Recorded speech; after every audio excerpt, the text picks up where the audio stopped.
Welcome back to the channel. El Clásico, Real Madrid versus Barcelona, the biggest rivalry in world football.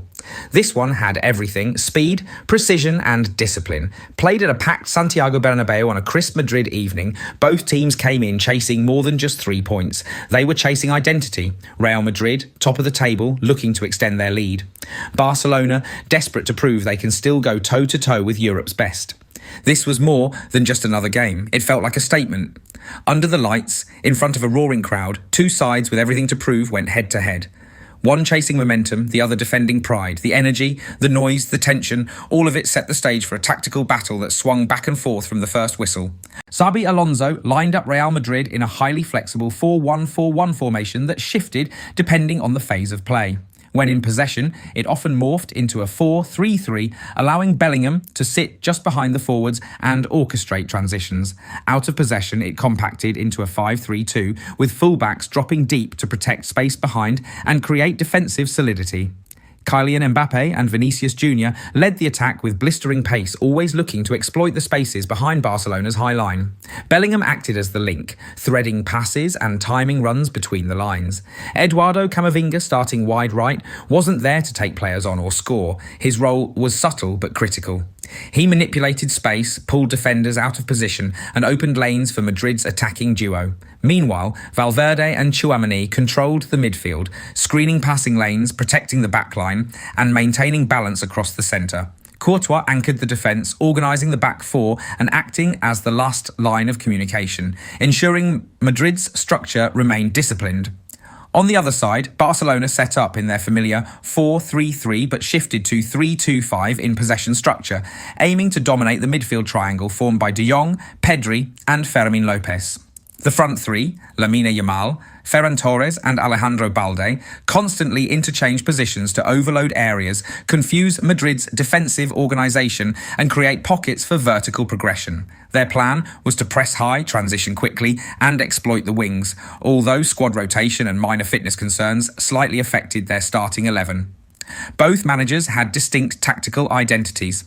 Alonso prioritised discipline, structure and coordinated counterattacks, while Barcelona's strategy was based on fluidity, possession dominance and creative unpredictability.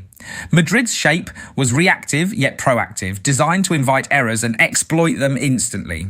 Barcelona aimed to control the game through movement and technical superiority, but needed precision to break Madrid's compact. When Madrid pressed, you could feel the shift, not just in shape, but in attitude.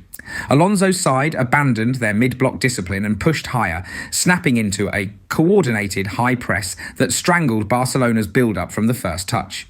Madrid's press wasn't chaos, it was choreography. Every player moved like part of a single mechanism.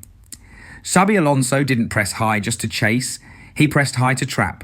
The key was timing and shape. Real didn't start high, they sprung high. Once Barcelona recycled the ball backward, the trigger went off. Mbappé and Vinícius curved their runs to block passing lanes, forcing play into predictable zones. Bellingham closed the pivot, no time to turn. Behind that, Camavinga and Valverde hunted in pairs, cutting off short escapes. It was a suffocating web. When one player stepped, the others compressed. Alonso's midfield triangle stayed tight enough to deny central progression, but wide enough to recover loose balls. Tchouaméni was the anchor, always in the right pocket to sweep and recycle possession. And when they won it, they didn't hesitate. 3 passes, and they were already behind Barcelona's high line. That's how Alonso flipped Barca's greatest strength, their structure, into a weakness. The press wasn't about chaos. It was control, disguised as aggression, Alonso's signature. In the end, this wasn't just another Madrid win. It was a statement. A match where discipline met instinct and control wore the mask of chaos. Xabi Alonso didn't just outplay Barcelona, he outthought them. Every press, every recovery, every run behind the line was part of a grand design. Real Madrid thrived on precision, knowing when to wait and when to strike. Barcelona tried to dictate tempo, but Madrid dictated territory. By the closing whistle, the scoreboard read 2-1, but the gulf in execution felt far wider. Alonso's men played like a unit stitched together by intent. Their pressing, transitions and tactical shape showed a side that's evolving beyond just moments of brilliance, into a team of total understanding.